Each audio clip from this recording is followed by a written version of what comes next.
Hello historians, welcome back to the channel. Thank you so much for tuning in. My name is Prof. J and I am your history professor.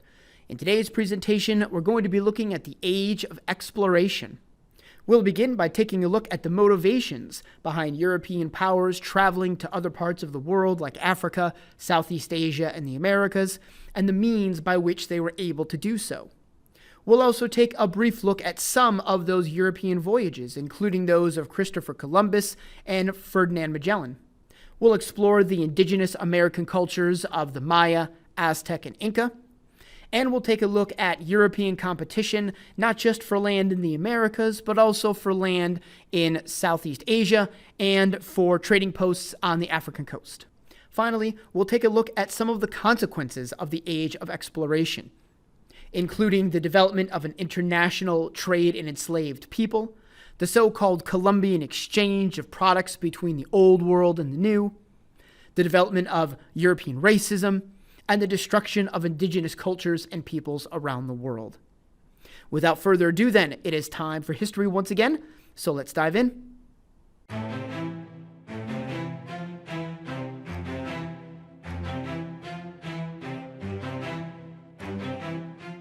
Hello historians, welcome to History 101. Today we'll be looking at European exploration of Africa, Asia, and the Americas. If you're a student in my class, as always, there's a forum that accompanies this lesson located in our course LMS. If you have not yet done so, please access that forum now.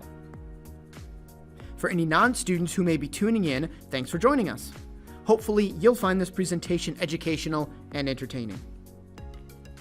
My students have probably had enough time to pull up the forum, so let's get going. In this lesson, we'll examine the reasons why Europeans set out for new lands, how the process of exploration played out in the Americas, Africa, and Asia, what the impact of European exploration was on both Europe and the rest of the world, and finally, we'll dive into a bit of economic practice. Let's begin with why Europeans felt the need to travel to distant shores. Their motivations can essentially be broken down into three categories: stories of fantastical lands, money, and religion. The first motive comes from fantasy stories about foreign lands. Some of these stories were written by folks who had never left Europe and were therefore completely made up. Stories about lands filled with unimaginable treasures or the most nightmarish of creatures were quite popular. Some stories also had a religious element, such as the tale of Prester John, leader of a supposedly magical Christian kingdom in Africa, and were not only widespread, but were taken at face value by many. Some tales, though, were told by those who had actually traveled outside of Europe. Perhaps the most famous of all are the stories told by Marco Polo as he accompanied his father and uncle east to the Mongol Empire of Kublai Khan. The Polos made it to the very heart of that empire and recorded what was in reality the most accurate account to date of Asian lands and cultures. Some, though, believed Polo had made up his tales, just as others had. On his deathbed, Polo was asked to confess that he had made up everything he wrote about, and he replied that he had not even told half of what he actually saw. The descriptions of fabulously wealthy kingdoms in other lands piqued the interest of traders and merchants, who wanted a piece of the potential economic action. Money was therefore a second important motivation. Europe was not completely ignorant of products and resources that were indigenous to other lands.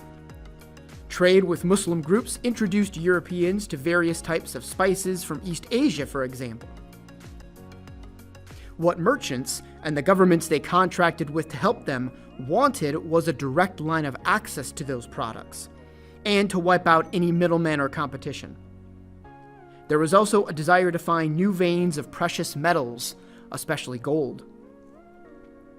Finally, religion was another motivating factor in Europeans expanding to other lands. Kingdoms such as Spain and Portugal not only desired riches and adventure, but there was also a genuine concern to spread the Christian faith, especially the Catholic variety of it. Being motivated to explore faraway places was one thing, but Europeans also needed the means to act on their desires. Technology and knowledge provided them with what they needed to leave Europe. Many maps of the world weren't actually very reliable at the time, and lands furthest from Europe were subject to, at best, educated guesses. More useful were simple charts made by sailors during the previous 2 centuries that more accurately depicted coastlines, islands, and potential hazards. Travelers in the 16th and 17th centuries made improvements to these charts and began enlarging them, giving them a more accurate picture of a larger area. Additionally, new sailing technology, such as a new type of rudder and different sail arrangements, made ships more secure on the water and allowed for better navigation. Better compasses and astrolabes allowed ships to sail accurately when not in sight of land. Finally, new knowledge of wind patterns bolstered navigation and allowed European ships to travel farther than before. It's time for the first review of this lesson. First, Europeans set out for new lands in Africa, Asia, and the Americas for 3 main reasons: fantastic tales, money, and religion. Second, some tales, such as those of Marco Polo, were written by people who had actually left Europe and seen more of the world, while others were written by folks who had never left home. Third, some tales of foreign lands told of tremendous wealth that kingdoms and explorers wanted a crack at. Fourth, interest in scoring converts was genuine among kingdoms like Spain. Lastly, new ship technology and knowledge gleaned from sailing charts helped Europeans navigate to new places on the globe. The Portuguese were the first to venture out. Prince Henry the Navigator established a navigational school at a port city to train sailors and captains. Slowly but surely, Portuguese ships began creeping down the west coast of Africa, charting wind direction, harbors, rivers, and other important features.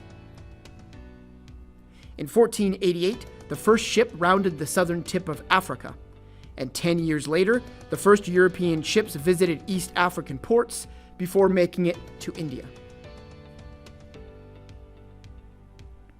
In the early 1500s, Portuguese warships battled Muslims on the seas and began blockading important choke points on trade routes to cut off Muslim kingdoms in the Middle East from trade products. They also established a fort in India at the site of present-day Bombay. From India, Portuguese sailors sailed further east, attacking and taking the Muslim port of Malacca on the Malay Peninsula. They then made contact with China and reached the Molucca Islands, known to the Europeans as the Spice Islands. Portugal, though, did not have the wealth, resources, or manpower to establish permanent colonies in Asia.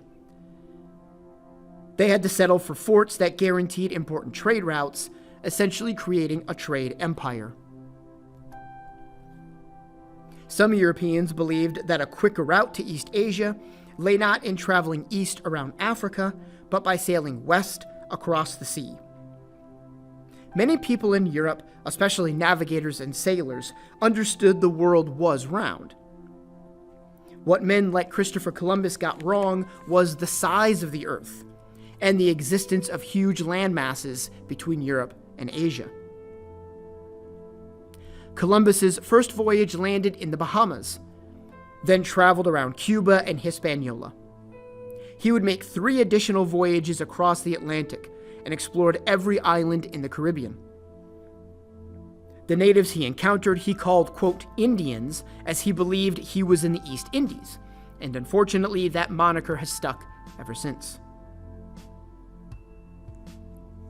Other voyagers, such as John Cabot, explored the New England coastline for England, while Pedro Cabral was the first to reach the South American mainland. In 1513, a Spanish expedition crossed Panama and were the first Europeans to visit the Pacific Ocean. and 2 years later, the fleet of Ferdinand Magellan rounded the tip of South America, crossed the Pacific, and eventually made it back to Europe, though 4 of the 5 ships were lost and Magellan himself was killed in the Philippines. It's time for another review. First, the Portuguese under Henry the Navigator were the first European kingdom to sail south around the tip of Africa and reach islands in the Pacific Ocean. Second, though many sailors knew the world was round, they underestimated its size and had no knowledge of the land masses we now call North and South America. Third, John Cabot explored North America for England, Christopher Columbus explored the Caribbean for Spain, and Ferdinand Magellan's expedition completed the first circumnavigation of the world, despite Magellan losing his life in the Philippines. On the Central and South American mainland, civilizations had been thriving for centuries. In Central America, the Maya, around the time the Roman Empire was beginning its decline, began building a magnificent culture, complete with temples and palaces and a highly developed calendar. In central Mexico, the Aztec civilization developed along a series of islands in Lake Texcoco. They built impressive causeways and canals connecting various islands to each other, along with temple complexes and public buildings. The Aztecs were tremendous fighters and began expanding their control to all of central Mexico. The state they created was not a unified empire, but a collection of independent states whose rulers were approved by the Aztec as head of this federated state. When the Spanish came, they would take advantage of this loose arrangement to undermine the Aztecs. In South America, the Inca civilization had grown during the 1400s to control an empire that stretched from Peru through Ecuador and into Chile, as well as east to the Amazon basin. The Inca were an advanced people with a sophisticated road system that connected their empire together, complete with rest stops, storerooms, and bridges built over chasms. The Inca were more centralized than were the Aztec, with a single emperor at the top of a political hierarchy, and the empire divided into quarters and then further into provinces, each of which had its own leader, usually someone related to the royal family. Despite the small size of the Spanish expedition under Francisco Pizarro, roughly 200 men, he was able to conquer the Inca. One reason why was the steel weapons, armor, gunpowder, and horses the Spanish brought with them. Another, though, was that smallpox had raged through the area before Pizarro arrived, weakening the Inca defenses. Additionally, a struggle for succession emerged among the Inca after their emperor died, opening the door for Pizarro to divide and conquer the Inca forces. The Spanish had brought Peru under their control as a colony by 1535. The Spanish monarchy deemed all of the natives in Central and South America as subjects of the crown, and issued orders for them to be treated as such.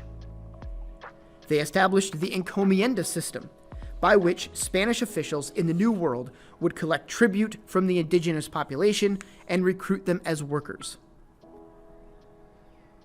In return, the Spanish government was supposed to protect them, pay them, and work on converting them to Catholicism. In reality, though, the Spanish rulers were an ocean away, literally, so Spanish officials essentially ruled their colonies as they saw fit, using the natives as slave laborers on plantations and in mines. The combination of hard forced labor and the spread of disease likely killed 30 to 40% of the indigenous population. In terms of governance, the Spanish divided their extensive New World possessions in two: New Spain with Mexico City as its capital, and Peru with Lima as its capital. Each part was led by a viceroy, who was assisted by a group of advisors called audiencias. The infrastructure of the Catholic Church was also brought to the Americas, as missionaries from different monastic groups set about the task of converting natives to Catholicism and building new churches to serve the spiritual needs of the people. We should pause here for a quick review before continuing on. First, the Americas were home to advanced civilizations like the Aztec and the Inca. The Aztec were the head of a federated state, were warlike, and had built an impressive capital city. The Inca, meanwhile, were more centralized under an emperor, with the empire divided into different districts with their own leaders. Second, disease and firearms allowed smaller numbers of Spanish troops to topple both the Aztec and the Inca, and the Spanish possessions were divided into New Spain and Peru, each headed by a viceroy. As we turn our attention back to Africa, we see the initial dominance of the Portuguese challenged by other European nations looking for profit and power. The Dutch, led by the Dutch East India Company, began attacking and taking Portuguese forts on the west coast, effectively taking over the trade routes channeled through these forts as well. The, quote, discovery of the Americas had profound implications for Africa and its people. Trading in enslaved people had been going on for centuries, as those from Africa were used in the Middle East and Europe, mostly as domestic servants. The number of enslaved people wasn't great, so Africans in the interior of the continent were not affected by the trade until the 1500s. By that time, indigenous populations in the Americas were being wiped out by disease and harsh working conditions. And as the Spanish expanded their colonies and discovered more resources that could be harvested, they needed more laborers. This demand for labor increased the demand for enslaved people, and Europeans began paying African tribes on the coast to make war on tribes further inland and bring them back to be taken across the Atlantic. We thus see the development of what's known as the triangular trade, as European finished products were sent to Africa and traded for the enslaved, which were then shipped in miserable conditions across the Atlantic Ocean, where they were sold. The colonies in the Americas used their labor to harvest natural resources like tobacco, molasses, and sugar to be sent back to Europe. The triangular trade was devastating for Africa and its people. Warfare on the continent increased as tribes fought each other to provide enslaved people for the Europeans, who in turn provided them with valuable goods. This endemic warfare produced a general economic decline, as African tribes devoted more and more resources to war. At first, the enslavement trade victimized Africans living on or near the coasts. But as demand increased, more people living deeper in the interior were attacked by coastal tribes who dealt with Europeans. These coastal tribes became quite powerful, setting the price for the enslaved and getting European negotiators to agree to give them fine goods and even weapons. Sometimes entire areas were depopulated as repeated attacks captured more and more people. Once in European hands, Africans were shackled in the cargo holds of ships sent to the New World, where 1 in 10 died before they made it to land. Once in the Americas, they suffered the indignity of being sold like cattle and forced into mines or onto plantations to do hard labor in often unfavorable climates. It's time for another review, so let's take a breather and revisit the main points of the previous section. First, Portuguese dominance in Africa began to be challenged by the English and the Dutch through the operations of the Dutch East India Company. Second, European colonization of the Americas led directly to a massive increase in the trade of enslaved people. African tribes warred against each other, often while in the pay of Europeans, to enslave people who were then sold to Europeans, who packed them on ships for a dangerous crossing of the Atlantic. Third, Once in the Americas, the enslaved were bought and sold like animals and forced to do hard labor on plantations or mines. Portuguese dominance was also challenged in Southeast Asia. Here, both the Dutch and English tried to muscle into the trade networks the Portuguese controlled. The Dutch, just as they did in Africa, successfully took over many of Portugal's forts and also held off the English, who soon abandoned the Pacific Islands in favor of expanding their control in India. The Dutch wanted to begin gaining more control of the Southeast Asian mainland in order to protect their newly won forts and trade routes. But the mainland states in Thailand, Myanmar, and Cambodia were established states that resisted European encroachment and had the strength to fend them off. Although some trade deals were struck, Europeans eventually abandoned the attempts to expand into those kingdoms, deeming the projects not profitable enough to continue. India was ruled in the 16th and 17th centuries by the Mughal dynasty, which controlled nearly all of the subcontinent at its height. However, European powers like the English and French began establishing ports, and from there slowly expanded their influence. The British simply invested more money in India than did the French, allowing them to restrict their rivals to a single outpost. Under Robert Clive, the British also defeated the Mughal army in battle and secured from them the right to collect taxes in the areas surrounding British bases as a means of deferring the costs to England. When Europeans made contact with the Chinese, the Ming dynasty had expanded China's borders and made peace with nomadic tribes who had been a thorn in China's side. That dynasty, however, was overthrown in the mid-17th century after a pandemic swept through the country, followed by a peasant revolt. A new dynasty, the Qing, came to power and fixed many of the problems China faced. One problem the new dynasty struggled with, though, was the desire of European countries to break into the Chinese market.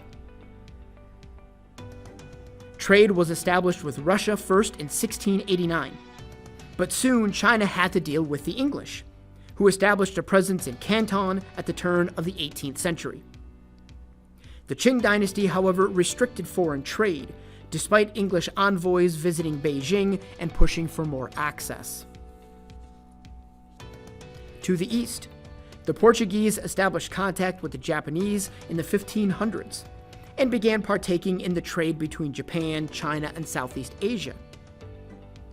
The Japanese were curious about European products such as clocks, tobacco, and especially weapons. European weapons became part of the process of ending over a century of civil war and uniting all of Japan's provinces under one house. Relations became strained over religion. Christian missionaries had been allowed into Japan, but when they began getting involved in political matters, all foreign missionaries were kicked out and 2 major trade ports were closed to Europeans. Competition between European nations was also seen in the Americas. Despite Spain's dominance of Central and South America, the Caribbean and eastern coasts of North America were still open for exploration. In the West Indies, both the British and the French had colonies made up of plantations growing crops like tobacco, sugar, and coffee. Both countries used huge numbers of enslaved people, with the British using 200,000 on Jamaica and the French using 500,000 on Saint-Domingue. In North America, the Dutch first began settling in harbors along the eastern seaboard, but were soon supplanted by the English, who took over many of their colonies, such as New Amsterdam, which was renamed New York. Eventually, the English established 13 separate colonies hugging the Atlantic coast, each of which had its own government, though in theory they were answerable to royal officials and subject to laws passed by the British Parliament.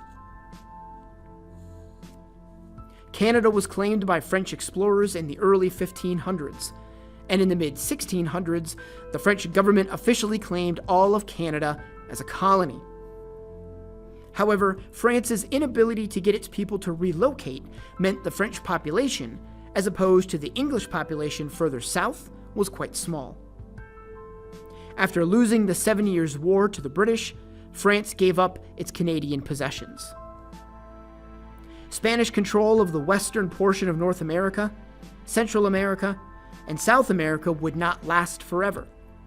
As both Spain's and Portugal's fortunes turned in Europe, they were unable to adequately keep others like the English at bay. Soon, England was forcing its way into the trade markets of Brazil and began providing enslaved people to Spain's possessions in America. It's time for another review. First, the Portuguese were challenged in Southeast Asia, once again by the Dutch, who muscled their way into controlling the trade in spices, but had less success on the Southeast Asian mainland. Second, the English and French began setting up shop in India and expanding the amount of land under their control, with the English investing much more money there than the French. Third, Europeans also competed over China, as Russia and England pushed for greater trade rights in China, while the Portuguese merchants began trading with the Japanese, but were eventually kicked out when the Japanese felt they were interfering too much. Fourth, the British began outcompeting both the French and the Dutch in North America, establishing 13 colonies in America and taking control of Canada, while Spanish and Portuguese control of Central and South America began to wane. The effects of these European voyages across the globe were profound, both for the Europeans and for those they eventually conquered. In the Americas, the indigenous populations were destroyed by foreign diseases, superior European weaponry, and the brutality of the Europeans. In Africa, as already mentioned, large areas were depopulated, and internal warfare ruined existing civilizations, with the losers of those wars facing the harsh realities of enslavement in strange lands. In South America, the mixture of Europeans, Africans, and those indigenous people who survived led to a more diverse society than that seen in North America. Mestizos were the children of Europeans and natives, who the Spanish government allowed to marry. Africans and whites also had children known as mulattoes. As each generation passed, Latin America became home to an increasingly diverse population. Christianity was also spread throughout the world due to European exploration. Christian missionaries traveled to North America, Central America, South America, India, China, and Japan, and islands scattered across the Pacific Ocean. In some places, such as Central and South America, Catholicism dug deep roots and profoundly influenced the lives of people living there. In Eastern North America, though a number of different religious groups came over from Europe seeking freedom from oppression, there was less success in converting the indigenous people. The same can be said for Asia, where, as we've already seen, established governments like that of Japan were only so willing to tolerate missionary activity. Despite the tremendous risks of venturing off to faraway lands, the potential to obtain wealth and land drew a number of men of the lower classes looking to better their standing. Women also took advantage of the situation and made the dangerous voyage to places like North America, where the majority of the initial colonists were men, to try and marry up. In Central America, some women became landowners after their husbands were killed during risky expeditions. Another effect of European exploration is the so-called Columbian Exchange, by which Europeans brought cows, horses, and wheat to North America and brought back items like corn, chocolate, and tobacco.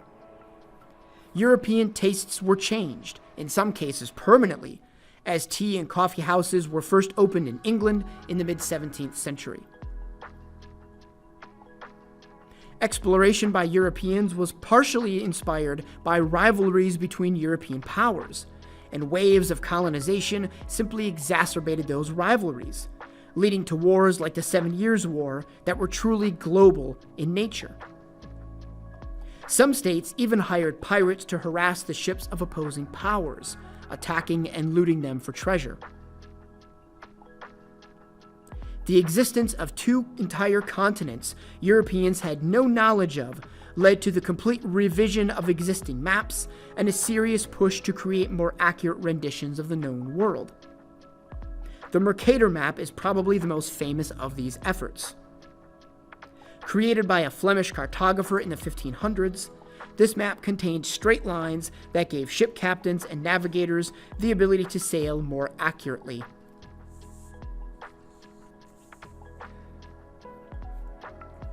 A profoundly unfortunate consequence of European exploration is racism. Many Europeans who traveled to new lands viewed themselves as better than the natives of the lands they colonized. They disparaged local religions, beliefs, mocked traditional ceremonies, practices, and ways of dress, and viewed indigenous people as not even human and easily disposable. This attitude will be prevalent in Western history down to today, and will greatly affect the lens through which European countries will view the world and be viewed by the rest of the world in centuries to come. The amount of wealth coming into Europe from its overseas trade led to inflation. Though prices only rose 2 to 3% every year, prices had been pretty stable in Europe for some time, so such inflation was jarring. Prices outpaced wages, leading to more difficulty for the poor and a drop in the standard of living for many workers. Merchants, traders, and the rich, however, benefited greatly from the rise in prices. The increased volume of trade also pushed Europe to take the first steps towards capitalism. Because overseas expeditions were expensive, the joint stock company was created. That sold shares in the company as a means of raising the capital needed to pull off an overseas trip. And any profits from the expedition were divided among those shareholders. These companies were also led by boards of directors who made all of the important decisions. The shipbuilding industry profited from European exploration, as more ships were needed to transport goods of all sorts to and from various European countries. An increased need for weapons and armor also led to vast profits for mining companies, who supplied the raw materials for those products. Additionally, banking took on new forms, moving away from being centered around families, as it was during the late Middle Ages and Renaissance, toward organizations incorporated by groups such as cities. This time period also saw the creation of stock exchanges where shares in companies could be traded. Despite the movement toward capitalism, many nations in Europe were still tied to mercantilist thinking. One of the pillars of this economic theory was that the amount of trade that could be done was stable and would not change. As a result of this, states became obsessed with hoarding precious metals, implementing protective tariffs on foreign goods, securing and developing colonies, and other practices. Another major pillar of mercantilist thinking was balance of trade. Every nation wanted to export more of its products than it wanted to import the products of other nations. Doing so would ensure that a nation made more money than it spent. Countries also believed that a nation's economic value was measured in how much gold and silver it had, another factor in the hoarding of those metals. Although intra-European trade was still strong in the 17th and 18th centuries, foreign trade expanded orders of magnitude more. Between 1716 and 1789, for example, the amount of overseas trade doubled, going from a quarter of all trade at the beginning of the century to half of all trade at the end. Trade routes now connected Europe, North America, South America, Africa, and Asia like never before, laying the foundation for global economic, political, social, and cultural networks. It's time for the final review of today's lesson. First, one serious consequence of European exploration was the destruction of indigenous peoples in Africa, the Caribbean, North America, Central America, and South America. Second, the Columbian Exchange led to products moving back and forth between Europe and North America, and new, more accurate maps were created for easier navigation. Third, the increase in trade led to steps being taken toward capitalism, though many states at this time were still mercantilist in their thought and concerned with hoarding gold and silver and creating a favorable balance of trade. Finally, a grave long-term consequence of European exploration was racism, a bigotry that affected how Europeans interacted with the rest of the world for centuries to come. That does it for Unit 14. In this lesson, we examined the reasons why Europeans began venturing to other lands and how they did so, how exploration and colonization happened in the Americas, Africa, and Asia, how both the conquerors and the conquered were impacted by exploration and colonization, and finally, how economics began to change as a result of Europeans exploring other areas of the globe. If you have any questions, please leave a comment below or send me an email if you are a current student. If you'd like to know more information on the topics covered in today's lesson, here's a short list of books you can check out to get started. Lastly, if you're going to comment, I'd appreciate it if you'd avoid getting into fights with other commenters. Thanks for watching, everyone, and I'll see you all again in the next video.